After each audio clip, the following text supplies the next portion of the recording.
कानी बहू। किशोरी लाल जी के बेटे राघव की शादी की बात जगह जगह चल रही थी, लेकिन किशोरी लाल जी को कोई लड़की पसंद ही नहीं आती थी। और उसकी एक ही वजह थी, किशोरी लाल जी का लालची होना। उनको लड़की वालों से मोटा दहेज चाहिए था और इसी चक्कर में एक दिन वो एक बहुत पैसे वाले के घर अपने बेटे का रिश्ता लेकर पहुंचे। उस आदमी का नाम था ओम प्रकाश। देखिए किशोरी लाल जी, मेरी एक ही बेटी है और मेरी सारी संपत्ति जायदाद सब कुछ मेरी बेटी नैना का ही है। पापा, नाम से लगता है बहुत खूबसूरत होगी। कितना अच्छा नाम है ना, नैना। ओ, वैसे बात तो सही है आपकी। अब इतना पैसा है, जमीन जायदाद है, इकलौती बेटी, आप भी क्या करेंगे? सब कुछ उसे ही देंगे ना। बिल्कुल ठीक पहचाना आपने। बस बेटी की शादी और सारी जायदाद उसके नाम। पापा, बिना देखे हाँ कर दीजिए ना। इतना अच्छा रिश्ता फिर कहाँ मिलेगा? माला माल हो जाएंगे हम।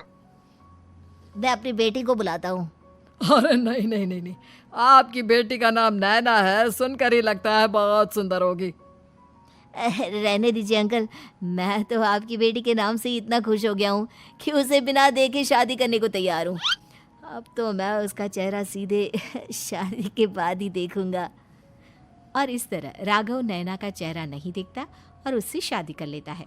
शादी के बाद अपनी सुहाग रात पर जब राघव नैना का घूंघट उठाकर देखता है तो नैना की आंखें बंद थी। कितनी खूबसूरत हो तुम नैना, जरा अपनी आंखें खोलकर मेरी तरफ देखो तो सही। नहीं, मुझे शर्म आती है। अरे, मैंने तुम्हें शादी से पहले भी नहीं देखा, और अब अगर तुम आंखें खोलकर मुझे देखोगी भी नहीं तो मुझे अच्छा कैसे लगेगा? इससे पहले कि नैना अपनी आंखें खोलकर राघव की तरफ देखती, अचानक से लाइट चली गई और राघव नैना को पूरी तरह से देख भी नहीं पाया। अगली सुबह नैना राघव के लिए नाश्ता बनाकर लेकर आई। अरे ये क्या, आधा पराठा सीका हुआ है और आधा बिल्कुल कच्चा। ये तुमने क्या किया नैना? बहू, तुमने क्या आधा पराठा तवे से नीचे लटका कर रखा था, जो आधा सिका है और आधा कच्चा? मुझे जितना दिखेगा उतना ही तो सीखूंगी ना पापा जी। जहाँ जहाँ मुझे नजर आ रहा था वहाँ मैंने सीख लिया, जहाँ जहाँ नहीं दिखा वहाँ कच्चा रह गया होगा। इसका क्या मतलब है? ये कैसा मजाक कर रही है तुम? अरे बहू, तुमने इतना लंबा घूंघट क्यों लगाया हुआ है? देखो, हमारे घर में बहुओं को बेटी की तरह रखा जाता है, और फिर तुम तो इतना सारा माल लेकर आई हो। देखो, ये घूंघट डालकर रखने की कोई ज़रूरत नहीं है। हाँ नैना, पापा जी ठीक कह रहे हैं, तुम तो आराम से रहो, अपना ही घर समझो। नैना अचानक से अपना घूंघट उठा लेती है। अरे ये क्या पापा, नैना की तो एक आंख फूटी हुई है।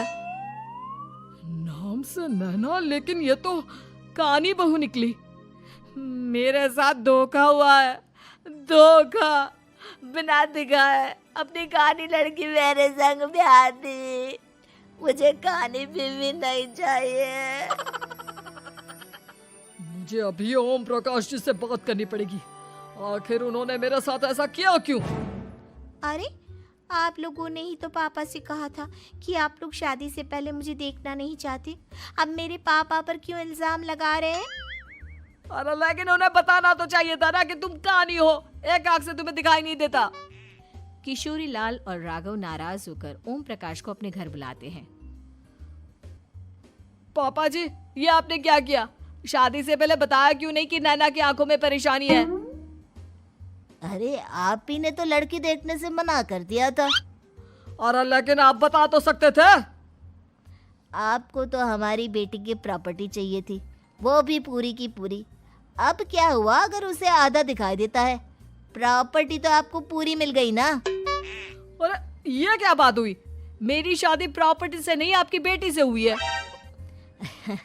अब ये तो पहले सोचना चाहिए था, तब तो मेरी प्रॉपर्टी देखकर तुम्हारी जुबान लप लपा रही थी।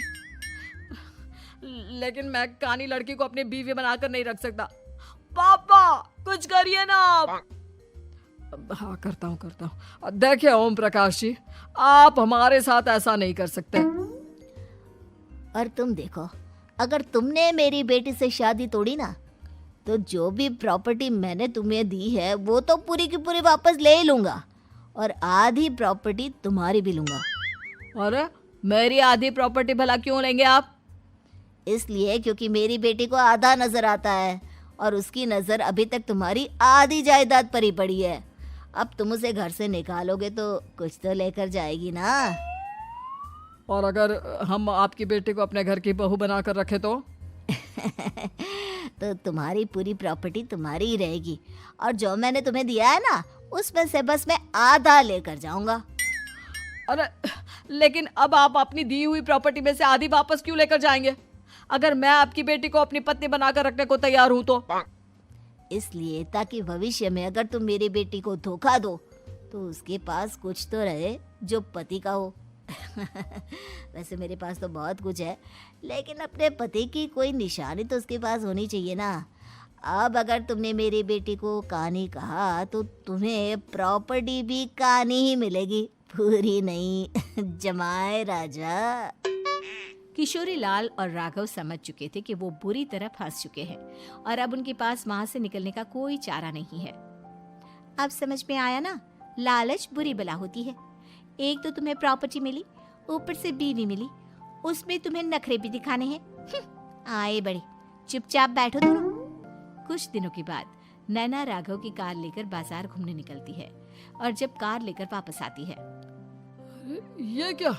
एक तरफ से मेरी गाड़ी पूरी खराब हो चुकी है। लगता है तुमने मेरी गाड़ी को किसी दूसरी गाड़ी के साथ एक्सीडेंट किया है। अरे अरे कितना बड़ा नुकसान कर दिया तुमने बहू। वो क्या है ना पापा जी, मुझे एक आंख से दिखाई नहीं दे रहा था, सामने से गाड़ी आ रही थी। मुझे तो सिर्फ आधा ही दिखाई दिया और वो गाड़ी मेरी कार से रगड़ते हुए निकल गई। अब मैं क्या करूं बताओ? आप इसे ठीक कराने के पैसे कौन देगा? तुम्हारे पापा? तुमने मुझसे इस तरह से बात की? अभी रुको। नैना राघव की शिकायत ओम प्रकाश को कर देती है। देखो राघव, अब जो मेरी आधी प्रॉपर्टी तुम्हारे पास थी ना, उसमें से आधी और मैं लेकर जाऊंगा, क्योंकि तुमने मेरी बेटी को डांटा। अरे नहीं नहीं पापा जी, गलती हो गई, माफ कर दो। गलती की तो कोई गुंजाइश ही नहीं। अगली बार मेरी बेटी को डांटा तो बची हुई आधी में से आधी और ले जाऊंगा। लालच के चक्कर में हम दोनों ने बहुत बड़ी गलती कर दी बेटा। एक तो तुम्हें कानी बहू मिली और ऊपर से जो माल मिला वो भी काना। इस तरह राघव की हर एक गलती पर ओम प्रकाश उसकी प्रॉपर्टी का आधा आधा हिस्सा लेकर अपना सारा माल वापस ले गया और राघव को कानी बीवी से काम चलाना पड़ा। भाई लालच वाकई में बुरी बला है।